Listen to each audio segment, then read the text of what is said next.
The following is a presentation of the Eagles Sports Network.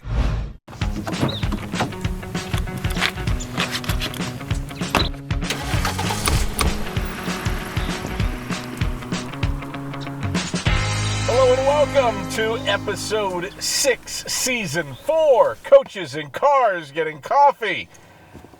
Three of them, Jacobs Blocking Trophy winner, Joe Ray, an offensive line coach, alongside the voice of the Eagles, Adam Cavalier. It's time, Joe Ray. It's time. I'm so glad I'm in the car with the only three-time Jacobs Blocking Trophy winner in South Atlantic Conference history. Always a joy. Hopefully no cramps this year. No cramps this year. I actually drank your Powerade, one of the new sour Powerade before I came in. And I also chugged a whole bunch of water along with that and a ham sandwich. So what you're telling me is you're going to have to use the bathroom before... No. There's no more restroom breaks for the rest of the season. Oh, man. Rest of the season? Rest of the season. No more restroom breaks. Worried about a ruptured bladder for you come West Virginia State then. Oh, yeah, for sure. We can handle it. We got a great athletic training center. Credit to Kelsey Pets and the Rachels for... carting you off the field when your bladder ruptures. That's great. Right. Good to know. Glad that we're starting out with that. Let's talk offensive line. Good chunk back from last year. Did lose a few pieces, but do return a fair amount of starters that have now played in this offense for a full year.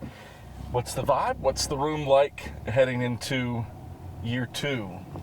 Triple option football? It's awesome. You know, you mentioned going into year 2 of being in, this under center triple option football. I think it's really, really cool because we got a couple guys that have kind of been able to sit there and say, hey, we've played through a season. They got a little bit more experience under their belt. Yeah. Like, a guy like Garrett Rice that played through the entire fall this past season. He brings a ton of experience to the table. And then along with Emil Savage, has also played through a full season. Yeah. But on top of those guys, too, pretty much the entire room besides, the guys that are coming in as freshmen right now, the entire room has had the opportunity to be able to learn the offense, kind of understand not just their job, but understand the big picture of the concept we're trying to run, understand the type of defense it's going against. And in most cases, they're getting to the point right now where they're understanding why we even want to run certain plays. So that's been a really great experience for those guys, and it's been really cool to see. Garrett Rice started every game at center last season, so I guess we'll begin in the middle. How's he developed heading into his redshirt sophomore season? He's developed well. I just want to emphasize, them understanding their job and then trying to build on top of that, too. And, Garrett, he whenever we first installed his offense, he struggled on the front end, but then you saw him take a turning point throughout this past season. And, going into the spring, I'd ask him, very, very specific questions where I'm like, okay, this is a higher level question. And just to get him to the point where he's able to understand and spit that answer out to me of his job and why, it's been really cool for him to be able to develop in that standpoint. The other guys that have been around for a minute, or at least experienced the change, you brought up Emil Savage at left tackle, but Henry Bertucci's been with the program now for 3 years and has kind of worked himself into positions of consequence. Break down what those two bring to the table. It's been so awesome seeing Henry Bertucci come in as a freshman a few years ago. And, him being a local guy, we're just like, okay, we got a local guy. He's in the building. He's in the offensive line room. And you watch him kind of develop, being here for a little while now, and you kind of start watching some of these guys grow up a little bit. And seeing Henry Bertucci go into this past spring and watching in them 15 practices and how much better he was able to become and develop, it's been really great to even see him add to that throughout this fall camp as well, too. So he should do some really good things for us, and he's definitely, a guy we can count on along with many others as well, too. You got a couple of similar named guys up front in Jalen Williams and Jaden Williams. Right. I believe, and you can correct me if I'm wrong here, Jaden was a 3-game red shirt last year? Yes. Jaden from South Georgia, Colquitt High School. Yes, he played in about 3 games this past year. It's his freshman year. So he got his feet wet a little bit, which was great. And right now, it's been like after he kind of went through the spring a little bit, he's got very acclimated to what we're trying to get done interior-wise on the O-line. And, his brother is actually part of the freshman class, so his brother actually is here with him too. So that's been really cool to have 2 brothers in the same room. Put a little pressure on Jaden, be like, hey, you got to watch your brother now. Hey, keep an eye on him, bring him along. And it's cool to see that interaction happen. And, he's definitely developed a ton going through the spring, the summer, and right now. All right, it's time for your caffeination. Oh, yeah. Do you have a plan? There's 0 plan, actually. Oh, man. 0 plan. How are you doing today? Pretty good. So you got to go first. Can I get a cold ice brew? Ice brew, small or large? Large. Large, right? And just straight, just black. That is your typical. Yeah, that's always been my go-to. No cream, no sugar? No cream, no sugar, no. I'm going to try the salted caramel shaken espresso, please. Small, please.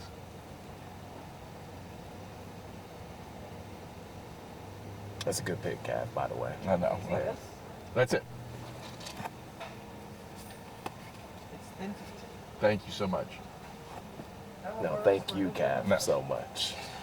Appreciate you you. getting me some nice cold Hey. black coffee this afternoon. Joe Ray, got to take care of you. Do a fine job. We love our offensive linemen around these parts. It is the position historically for Carson-Newman football, arguably with running backs, Absolutely. that probably has the most significant amount of juice That's fair. to it historically. That's fair. That's fair. That would be my argument. Yeah. I'll probably get yelled at by some linebackers Be careful. and some defensive backs. But Gotcha, Ed we'll White. go offensive. There we We'll go. go offensive. There we go. As I think about some of the all-time great linebackers and DBs that have come through here, especially from those late 80s, early 90s teams, I'm probably need to Absolutely. amend that just a touch. But that speaks well to the historical nature of football at this institution. You were alluding to Jaden Williams. I want you to drill down a little bit deeper. What excites you about him as he develops as a redshirt freshman? Well, he came in, last fall as a freshman, and, you saw some really, really great things from him where he just had some natural ability. Yeah. Then it got to the standpoint of, like, okay, well, we need to get it to where he can learn what to do. And, that's why I kind of touched on a little bit of that spring, and I think a lot of guys really miss, like, how critical spring ball is for a lot of guys, and especially in the offensive line room, because you can be a guy with a ton of ability, but if you don't know what to do, there's no way we can put you out there. That's step one. That's any position, of course, but I feel like especially O-line wise. And Jaden, he's learned a ton throughout this process of him getting done with the fall of his freshman year and getting up to this point where he can put his ability and knowing what to do both together to where he can be productive on the field for us. Not too often that you see transfers as offensive linemen. I can think of really 2 in my now coming up on 14 years here. One is Emil Savage, and the other is a Remington Trophy winner in Derek Evans in 2015. Derek transferred from App State, Emil from Fresno, but you got one this year in Mason Carnell coming in from Winona State. What impact has he had coming in as a mid-year guy?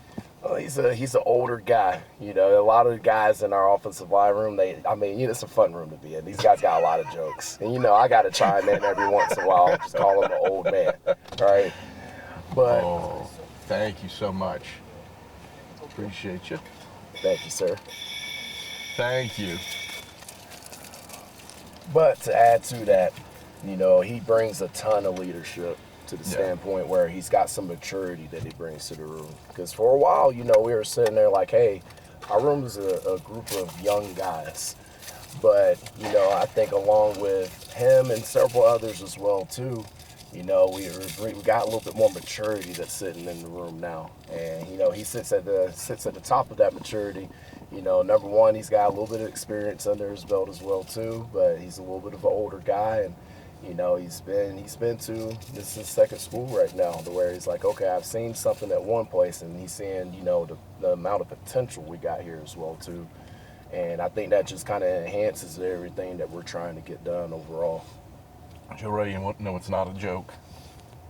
This right here is no joke.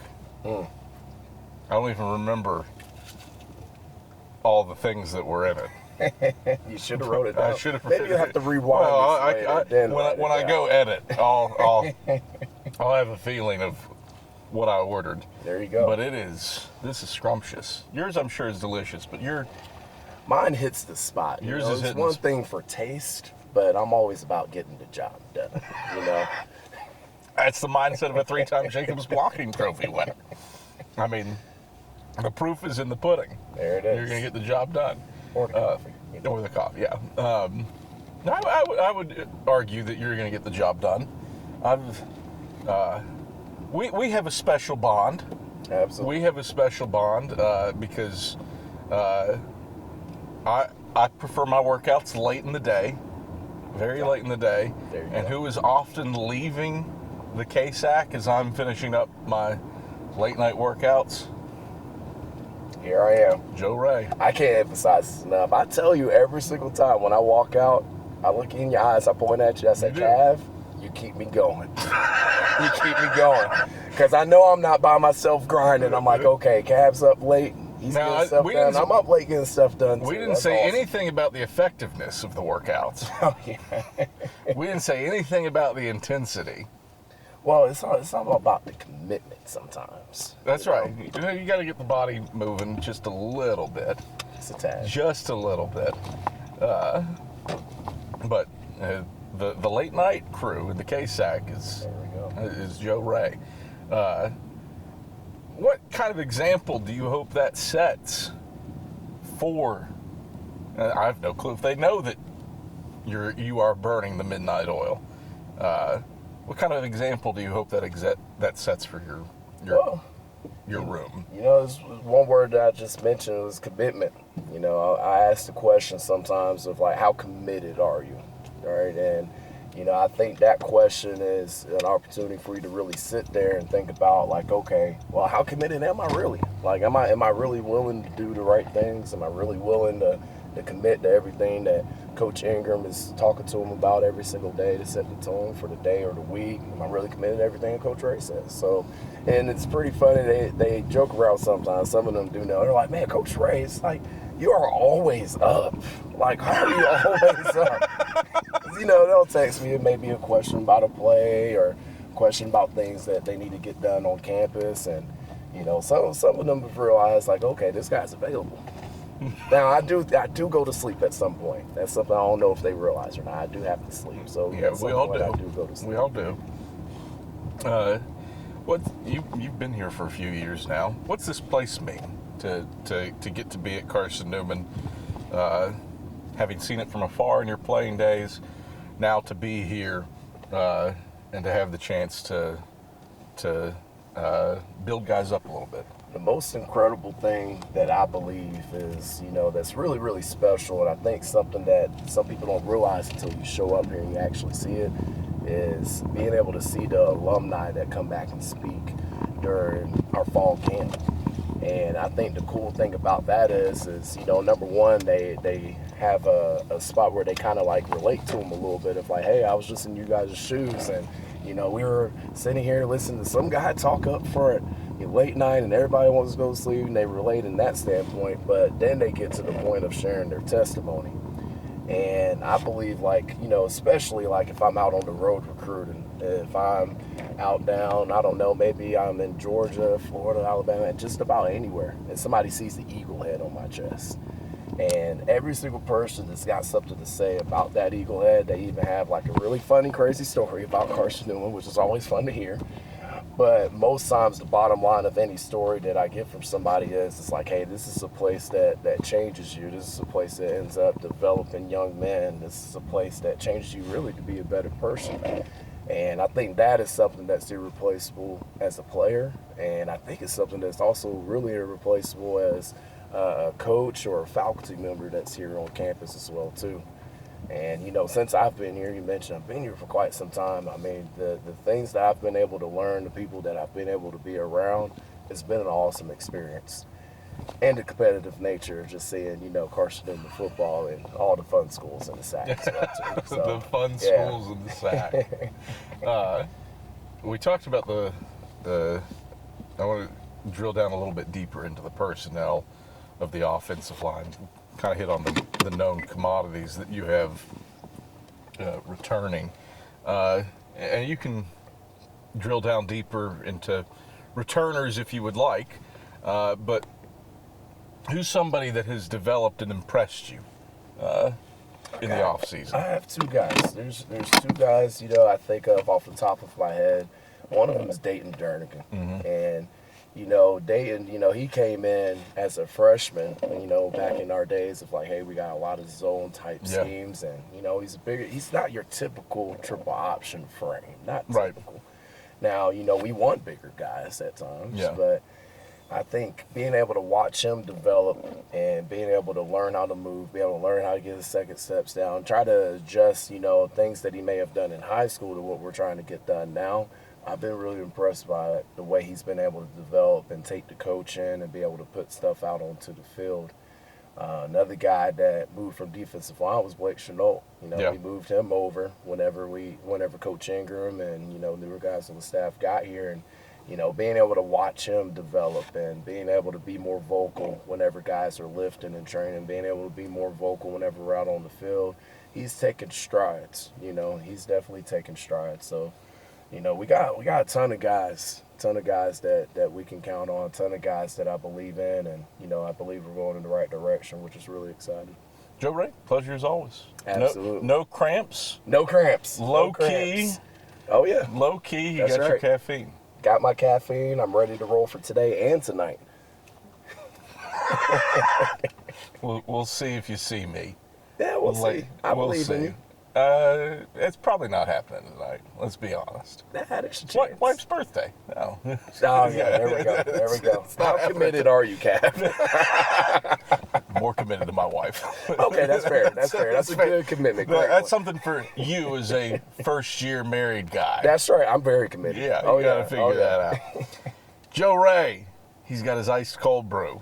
Voice of the Eagles, Adam Cavalier. Coaches in Cars Getting Coffee, episode 6. Six. Done and dusted. Thanks for joining us.